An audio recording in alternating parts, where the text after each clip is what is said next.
बिस्मिल्लाहिर्रहमानिर्रहीम। अस्सलाम वालेकुम नाज़रीन, आप यूट्यूब चैनल देख रहे हैं। मैं इमरान खान हूँ। सबसे पहले तो आप देखें वज़ीर दिफ़ा ने क्या कहा पाकिस्तान के। ख्वाजा आसिफ साहब ने जो स्टेटमेंट दिया है तो वो लंबा चौड़ा, लेकिन उसका एक हिस्सा मैं आपको बता देता हूँ। उन्होंने कहा कि कोई भी फ़ौजी बाउंड नहीं है कि वो गैर कानूनी अहकामात को माने अपने सीनियर्स के। यानी मिसाल के तौर पर जो बात शहबाज गिल ने की थी बग़ैर फ़ौज का नाम लिए, शहबाज गिल ने इदारों की बात की थी, ऑफिसर्स की बात की थी, तो उसने इशारों में बात की थी, उसने किसी इदारे का नाम नहीं लिया था जब शहबाज गिल ने ये बात की थी ARY के ऊपर। लेकिन ख्वाजा आसिफ ने ये बात की है जियो TV के ऊपर। शहबाज गिल ने ARY पे की थी रात के वक्त, और जो ख्वाजा आसिफ ने की है वो जियो पे की है, और वो भी रात के वक्त की है। और जुमले ज़्यादा ख़तरनाक बोले हैं ख्वाजा आसिफ ने, क्योंकि उन्होंने नाम ले लिया और उन्होंने वो मिसाल दे रहे थे फैज़ हमीद की और जनरल बाजवा की कि फ़ौजी जो है वो बाउंड नहीं है, जूनियर फ़ौजी, कि वो सीनियर की बात माने और गैर कानूनी अहकामात माने और ये चीज़ें। तो दोनों ने एक जैसी बात कर दी। ख्वाजा आसिफ ने नाम लेकर कर दी और शहबाज गिल ने बग़ैर नाम लिए वही बात कर दी। अब मैं ज़रा थोड़ा सा नक्शा खींच देता हूँ कि जब शहबाज गिल ने यह बात की थी तो हुआ क्या था। शहबाज गिल ने जिस वक्त ये बात की तो फौरी तौर पे मुकदमा दर्ज हुआ, कराची के अंदर भी कार्रवाई हुई, अम्माद यूसुफ को गिरफ़्तार किया गया, ARY को फौरी तौर पे बंद कर दिया गया, ARY का लाइसेंस जो है वो मनसूख कर दिया गया, मुअत्तल कर दिया गया।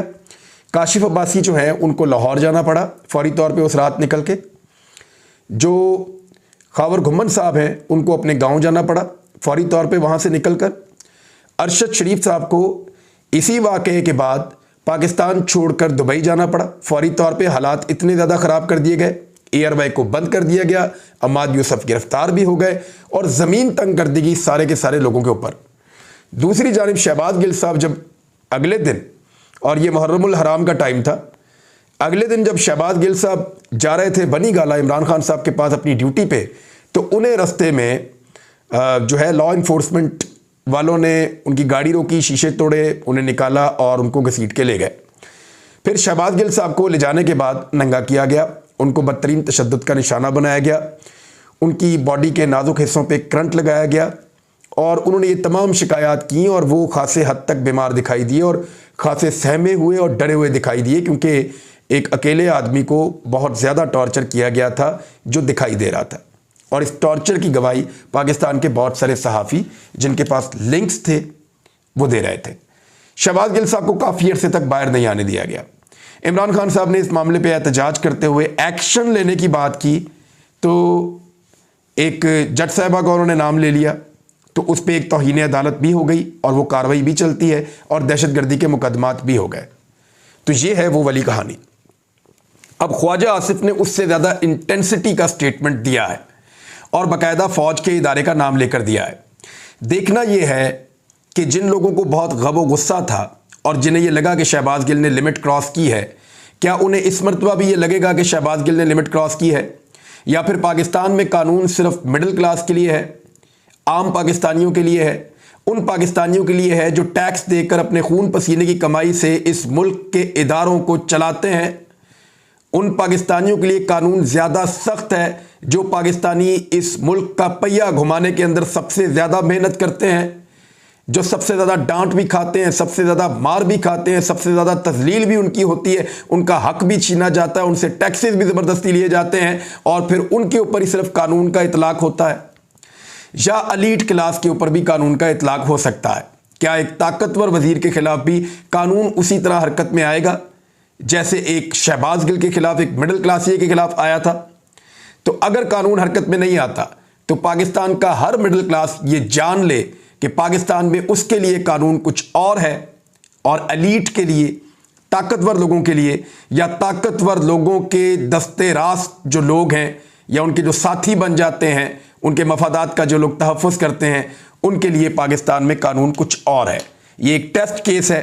देखना होगा कि पुलिस, अदलिया, इदारे, निज़ाम सारे इस मामले के ऊपर क्या रुख इख्तियार करते हैं और इसको क्या उसी तरह उठाते हैं जैसे शहबाज गिल वाले मामले को उठाया था। मरियम नवाज़ साहिबा अपने वालिद की सियासत का कुछ भी बाकी नहीं छोड़ना चाहती, मुझे तो ऐसा लगता है। यानी मरियम नवाज़ साहिबा ने एक नया बयानिया दे दिया एक इंटरव्यू देते हुए, उन्होंने फरमाया कि नवाज शरीफ साहब को जब वो अरेस्ट थे तो उनको जहर दिया जा रहा था। अव्वल तो इनका सारा खाना ही घर से आता था, हर चीज़ घर से आती थी।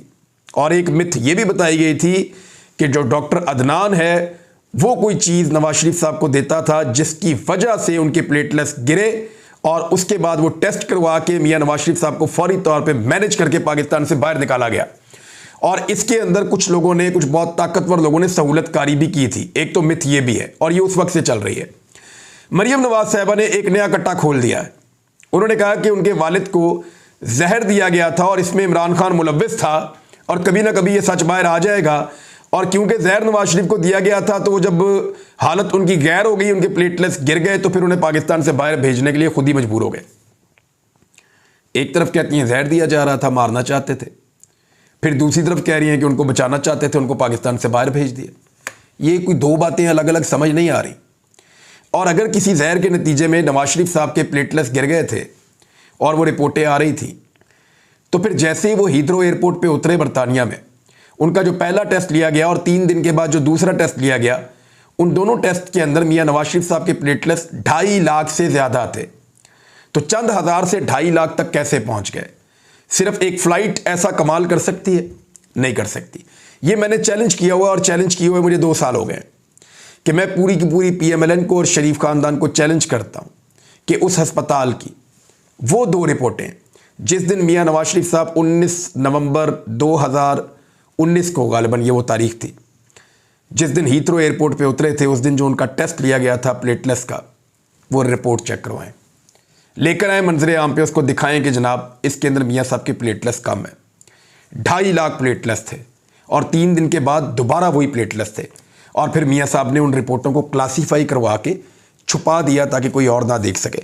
तो मरियम नवाज साहिबा रोज़ाना एक नए लतीफ़े के साथ सामने आती हैं और जिस किस्म की नफरत अंगेज़ कार्रवाइयाँ कर रही हैं उससे PMLN के लोग बहुत खाइफ हैं। उन्हें ये लगता है कि वो भी पॉलिटिकल कारकुन हैं और उन्होंने ऐसी चीज़ों का सामना किया है माजी में, लेकिन इस तरह की बर्बरियत के नंगा करना, करंट लगाना, उल्टा लटकाना, मुंह पे काले कपड़े डालना, ये चीज़ें तो उनके साथ भी नहीं हुई और वो ये मानते हैं। और वो मीटिंग्स के अंदर कहते हैं और वो ये कह रहे हैं कि ये जमहूरियत के ख़िलाफ़ एक साजिश हो रही है और हमारी क़यादत बदकिस्मती से इसमें इस्तेमाल हो रही है। उनके अंदर एक बेचैनी है और आपको आने वाले दिनों में ये दिखाई देगा जब बहुत सारे लोग टिकट लेने से इनकार कर देंगे। मरियम साहिबा ने दावा किया कि 38 लोग PTI की टिकट मांग रहे हैं। मैं एक दावा करता हूं कि PMLN के जो बहुत करीबी लोग हैं, जो बड़े तगड़े लोग हैं, PMLN को उनको टिकट देने के लिए मिन्नतें करनी पड़ेंगी आने वाले वक्त में। मैं फिर आपको कह देता हूं, PMLN को अपने करीबी लोगों को टिकट देने के लिए, उनको इलेक्शन लड़ने पर आमादा करने के लिए आने वाले वक्त में मिन्नतें करनी पड़ेंगी, क्योंकि बहुत सारे लोग इलेक्शन हारने के खौफ से या अपनी पार्टी की पॉलिसीज़ की वजह से ऐसे नाराज़ हैं कि वो इलेक्शन अब लड़ना नहीं चाहते, कम से कम इस मरतबा।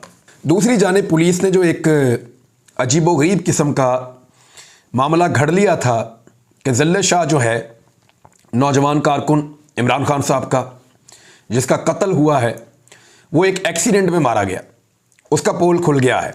पोल कैसे खुला है ये मेरे सामने पोस्टमार्टम रिपोर्ट पड़ी है, इसको ज़रा आप देख लें। इस पोस्टमार्टम रिपोर्ट के अंदर ये डॉक्टर्स ने दी है। हालांकि पंजाब गवर्नमेंट ने और पुलिस ने पूरा जोर लगाया था, लेकिन अब निज़ाम उस तरीके से उन लोगों के कंट्रोल में है नहीं जैसे कभी हुआ करता था। ये रिपोर्ट बता रही है कि इसके जिस्म पर तशद्दुद के 26 निशानात हैं। 26 जगह पे ऐसा तशद्दुद किया गया कि उसके वाज़े निशानात इसके जिस्म पर मौजूद हैं। यानी दाएं पाँव पे, बाएं पाँव पे, दाईं रान पे, बाईं रान पे, फिर उसके बाद कूलों पे, उसके बाद कलाइयों के ऊपर टॉर्चर, हाथों के ऊपर टॉर्चर, पेट पे टॉर्चर, कोनियों के ऊपर, दोनों कोनियों के ऊपर टॉर्चर, दोनों शोल्डर्स के ऊपर शदीद टॉर्चर, और चेहरे के ऊपर 7 निशानात हैं बड़े जख्मों के। अब ये किस तरह का एक्सीडेंट था? कुछ चीज़ें साबित हो गई हैं। एक ये कि जो जियो ने प्रोपेगेंडा किया और हामिद मीर ने एक प्रोपेगेंडा शुरू में किया और ये कहा कि इमरान खान ने जो वीडियो अपलोड की है उनको डिलीट करनी चाहिए, क्योंकि इमरान खान ने जो वीडियो अपलोड की वो वीडियो है उस दिन की जिस दिन लाहौर के अंदर जेल भरो तहरीक थी। अब उससे भाग रहे हैं अपने मौक़िफ़ से। मैंने वो सुबह ही लिख दिया था कि इन सबको दौड़ना पड़ जाएगा, लेकिन ये इस खबर की माफ़ी नहीं मांगेंगे क्योंकि इस वक्त सहूलतकार उनके साथ हैं, ताकतवर हल्के इस वक्त जियो के साथ हैं, तो इसलिए वो माफ़ी नहीं मांगेंगे। जियो से मुझे याद है कि ख्वाजा आसिफ के खिलाफ क्या वो एक्शन होगा, और क्या जियो के साथ भी वही सारा कुछ होगा जो एयरवाई के साथ हुआ था? तो जवाब है कि क्योंकि जियो इस वक्त एस्टेब्लिशमेंट की तरफ से खेल रहा है, इसलिए जियो क्योंकि एस्टेब्लिशमेंट का चहीता एक चैनल बना हुआ है और पॉलिश भी है उनके पास, तो ऐसी सूरत हाल में जियो के ऊपर किसी किस्म का बैन मुझे नहीं लगता कि लगेगा और उनको इसके नताइज का, कॉन्सिक्वेंसेस का सामना करना पड़ेगा। अब आ जाए इस बात के ऊपर कि ये शख्स पहले गिरफ्तार हुआ। गिरफ्तार होने का पूरा सबूत अब मिल चुका है। इसका प्रोपेगेंडा किया गया कि ये पुरानी वीडियो है, लेकिन वो साबित हो गया कि वो वीडियो उसी दिन की है, 4:20 की है। जिसने वीडियो बनाई वो बंदा भी सामने आ गया। जो साथ में गिरफ्तार हुए थे वो बंदे भी सामने आ गए। उन्होंने कहा जी कि हमने पहले गिरफ्तारी ही नहीं दी थी, हम गिरफ्तार इसी दिन जमान पार्क से हुए हैं। जिले शाह सही सलामत हालत के अंदर गाड़ी में मौजूद था। उस पर कैसे टॉर्चर किया गया, इसके लिए मैंने कुछ थोड़ी सी इन्वेस्टिगेशन की है और लोगों से बातचीत की है। जिले शाह का थोड़ा सा, मैंने आपको पहले बताया कि वो ज़हनी तौर पे थोड़ा सा मफलूज था, यानी सीधा आदमी था, मलंग आदमी था जिसको आप कहते हैं, और वो एक फिल्म के कैरेक्टर में रहता था। उसने अपनी पूरी ज़िंदगी उस फिल्म के कैरेक्टर के साथ गुजार दी थी। वो जब चलता था तो थोड़ा सा फैल के चलता था। वो जब किसी को देखता था तो थोड़ा सा हीरो की तरह घूर कर देखता था। उसको जब किसी चीज़ से मना किया जाता था तो वो चिल्लाता था और चिल्ला के उसी चीज़ को बार बार करता था। यानी पीटीआई के कुछ कारकुनों ने बताया कि जब ये बाहर नारेबाजी करता था, हम इसको जब रोकते थे तो ये और ज़्यादा करता था। जब ये Imran Khan I love you की आवाज़ें लगाता था सुबह सुबह, तो बहुत सारे कारकुन सो रहे होते थे। जब इसको मना करते थे तो ये और ज़्यादा ऊंची आवाज़ के अंदर चिल्लाता था। तो इसके अंदर एक चीज़ थी कि जब ये कोई चीज़ या कोई नारा लगाता था, लोग इसको मना करते थे तो और ज़्यादा चिल्ला कर वो वाला नारा लगाता था और ज़्यादा रिएक्शन उसके ऊपर देता था, क्योंकि सीधा आदमी था। किसी को जिस्म को नुकसान तो नहीं पहुंचा सकता था, लड़ाई झगड़ा तो नहीं करता था। एक आवाज़ थी उसकी बड़ी बुलंद जिससे वो अपना काम चलाता था। तो कुछ दोस्तों का ये मानना है कि जब पुलिस इसको कस्टडी में लेकर गई तो इसने रेजिस्ट किया और नारेबाजी की। वो इसको मारते रहे और ये वही कहता रहा जो ये करता है, क्योंकि वो उसी तरह सारी ज़िंदगी उसने गुजारी थी।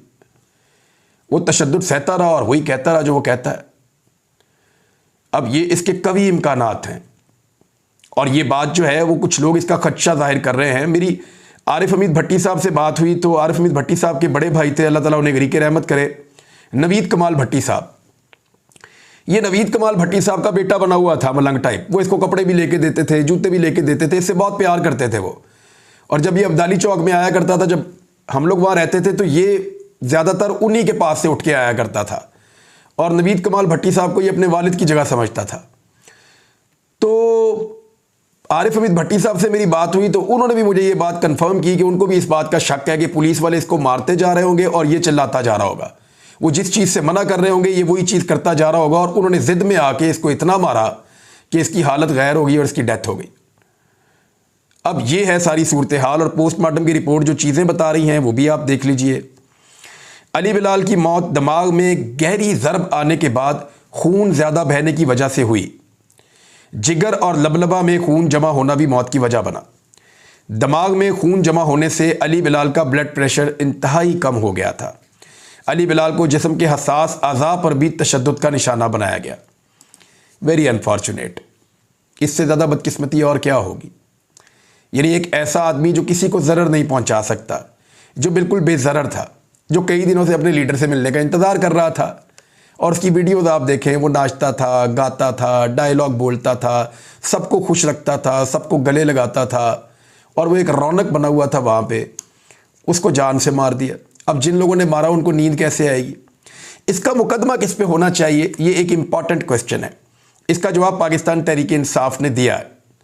पाकिस्तान तहरीक इंसाफ का ये कहना है कि इसका मुकदमा दर्ज किया जाएगा और वो करवाएंगे मोहसिन नकवी के खिलाफ, क्योंकि गवर्नमेंट ऑफ पंजाब इसके लिए रिस्पॉन्सिबल है। आईजी पंजाब जिन्होंने ये एक्शन करवाया, सीसीपीओ लाहौर जो इस एक्शन को एग्जीक्यूट करवा रहे थे, और कुछ पुलिस वाले जो हैं जिनकी वीडियोस वगैरह बनी है वो आइडेंटिफाई हो गए हैं।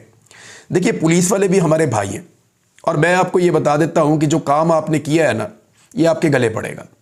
वजह यह है कि तमाम आपकी वीडियोस बन चुकी हैं और पाकिस्तान की आवाम ने फैसला किया है कि उन्होंने फाशिज्म को शिकस्त देनी है। उन्होंने इस मरतबा एस्टेब्लिशमेंट की मर्जी के खिलाफ एक हुकूमत बनानी है। अगर वो हुकूमत बन गई तो एस्टेब्लिशमेंट अब आपको नहीं बचा पाएगी। वजह यह है कि ये हुकूमत कम से कम 5 साल के लिए बनेगी। और आपको इन तमाम चीज़ों का जवाब अदालतों के अंदर देना पड़ेगा। इन चीज़ों से अब आप ज़्यादा देर तक भाग नहीं सकेंगे। 4 अफराद के खिलाफ मुकदमा दर्ज होगा, उसमें वज़ीर आला, IG पंजाब, CCPO और एडिशनल IG जो हैं ये बराह रास्त मुलव्वस हैं। इन 4 लोगों पर कत्ल का मुकदमा करवाया जाएगा।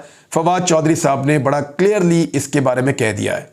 तो नाज़रीन, जहां बहुत सारी खबरें हैं वहां एक और खबर पे आप नज़र रखिएगा कि कोयटा की अदालत ने इमरान खान के नाकाबिले ज़मानत वारंट गिरफ्तारी जारी कर दिए हैं। वैसे इनको भी हाई कोर्ट में चैलेंज किया जाएगा, लेकिन आप देख रहे हैं कि जिस बुनियाद के ऊपर पैमरा ने नोटिस दिया था वो बुनियाद उड़ा के रख दिया अदालत ने, और पैमरा का नोटिस फारिग कर दिया कि इमरान खान को ऑन एयर दिखाया जा सकता है, बैन नहीं किया जा सकता। उसी तकरीर के ऊपर कोयटा में एक FIR होती है और वारंट जारी हो जाते हैं फौरी तौर पे और पुलिस पहुंच जाती है इमरान खान को लेने के लिए। आप निज़ाम की फुर्तियां देख रहे हैं। एक्चुअली ये निज़ाम की फुर्तियां नहीं हैं, ये फुर्तियां उनकी हैं जिनके कब्ज़े में 70 साल से ये निज़ाम है। बहरहाल देखते हैं कि इस मरतबा जीत पाकिस्तान की आवाम की होती है या निज़ाम चलाने वालों की। अब तक के लिए इतना ही। अपना ख्याल रखिएगा, अपने इस चैनल का भी। अल्लाह हाफ़िज़।